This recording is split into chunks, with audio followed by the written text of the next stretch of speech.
Je m'adresse à vous aujourd'hui. Sans doute que vous avez peut-être été confronté un jour avec un vis-à-vis, un immeuble qui s'est construit près de votre jardin ou un grand bâtiment alors que vous étiez dans un endroit paisible. Alors, comment lutter efficacement contre cette pollution visuelle?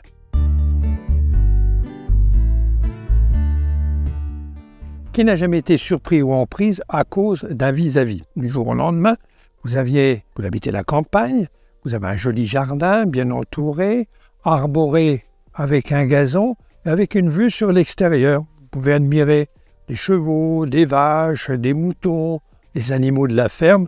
Vous êtes tranquille. Et puis, du jour au lendemain, pour une raison qui nous échappe un peu, la construction d'un bâtiment autour de votre jardin ou en périphérie de votre jardin, au lieu d'admirer la campagne, du jour au lendemain, vous vous retrouvez face à une muraille, un bâtiment devant votre jardin. Alors, que faire? Dans une précédente vidéo, je vous avais montré, je vous avais expliqué la plantation de grands sujets. Des sujets de conifères, des pins, il y avait aussi de la charmille de plusieurs mètres de haut. Vous avez été nombreux à réagir, à vous dire, mais pourquoi planter de tels arbres alors que si vous plantez des petits sujets, à coup sûr, il faudra attendre une dizaine d'années pour retrouver un chez-soi.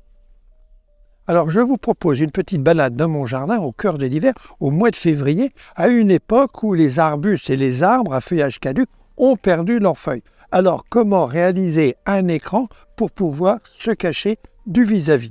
Commençons par le miscanthus. Le miscanthus qui est décoratif à partir de l'automne jusqu'au printemps avec ses magnifiques inflorescences appelées aussi pieds d'éléphant. À suivre le Taxus fasciata, appelé aussi Yves d'Irlande, qui peut monter à plusieurs mètres d'auteur. Il est persistant, il est décoratif aussi pour ses fruits rouges. Voici le cercis, l'arbre de Judée, un arbre au feuillage caduc qui perd ses feuilles mais qui garde ses gousses. Très intéressant pendant l'hiver puisqu'il va vous permettre aujourd'hui de faire écran. Alors, l'autre particularité, c'est que j'ai greffé un rosier grimpant qui grimpe à l'intérieur de l'arbre. Voici un conifère qui un jour pourrait mesurer 30 mètres d'auteur. Mais alors la particularité du sapin normal, l'Abies normanniana, c'est que celui-ci possède deux têtes. Et le jour où il grimpera, le jour où il montera un petit peu trop fort, eh bien, il sera toujours temps de le rabattre légèrement pour le maintenir dans une position plus basse. Le Phyllostachys oerea, communément appelé le bambou à canne jaune, c'est un bambou traçant, donc il va gagner du terrain, mais l'avantage c'est qu'il va monter à 6 ou 8 mètres d'auteur. Et puis il sera très fourni, il vous permettra de faire un sérieux écran.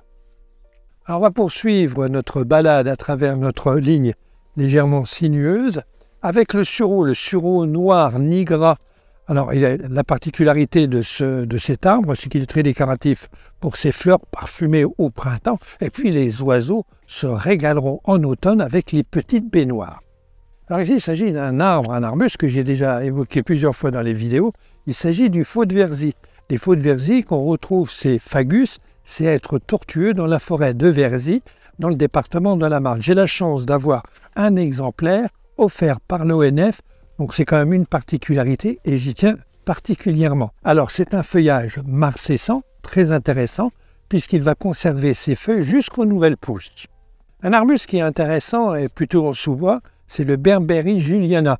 Alors il est intéressant pour ses feuilles persistantes, donc qui vont rester pendant toute la période hivernale, et il sera aussi très décoratif à partir du mois de mars lorsqu'il sera en fleurs, des fleurs jaunes de toute beauté.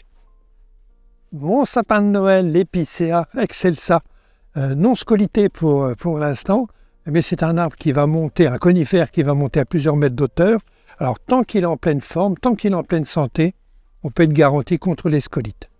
Le bambou sacré, alors rien à voir avec le bambou, alors il est très décoratif à la fois au printemps avec ses jolies fleurs blanches, mais surtout pendant toute la période hivernale, à partir de l'automne jusqu'au printemps, avec ses petites baies rouges.